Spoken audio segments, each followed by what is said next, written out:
Welcome to this technical guide on the Thermomix TM31.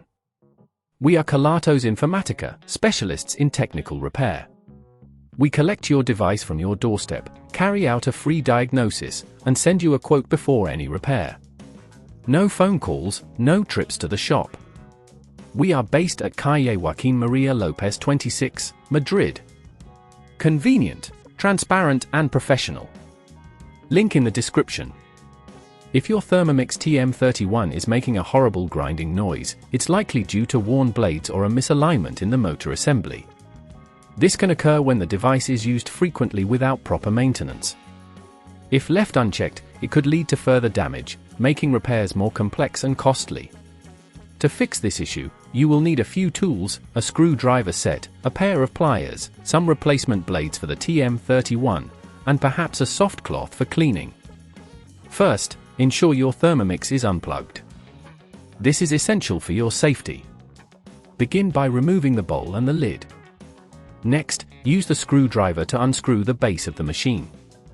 Be careful to keep the screws in a safe place as you will need them to reassemble the device later. Once the base is removed, gently lift the housing to reveal the motor and blades. At this point, you should be able to locate the component that is causing the noise.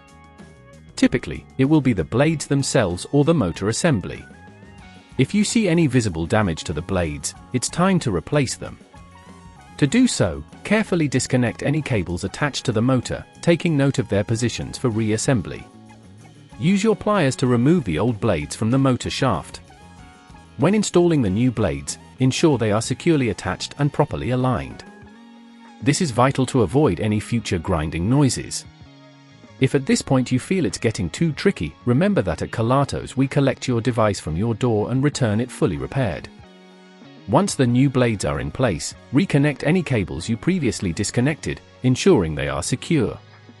Carefully place the housing back onto the base and screw it in tightly, but be cautious not to over-tighten, as this could damage the threads. After everything is reassembled, plug in your Thermomix and test it out. It should operate smoothly without any grinding noises. To prevent this issue from happening again, make sure to regularly clean the blades and check for any signs of wear. Additionally, avoid overloading the machine, as this can put excess strain on the motor. If you'd rather not risk damaging your device, at Kelatos we collect, repair and deliver back to your door anywhere in the UK. Link in the description.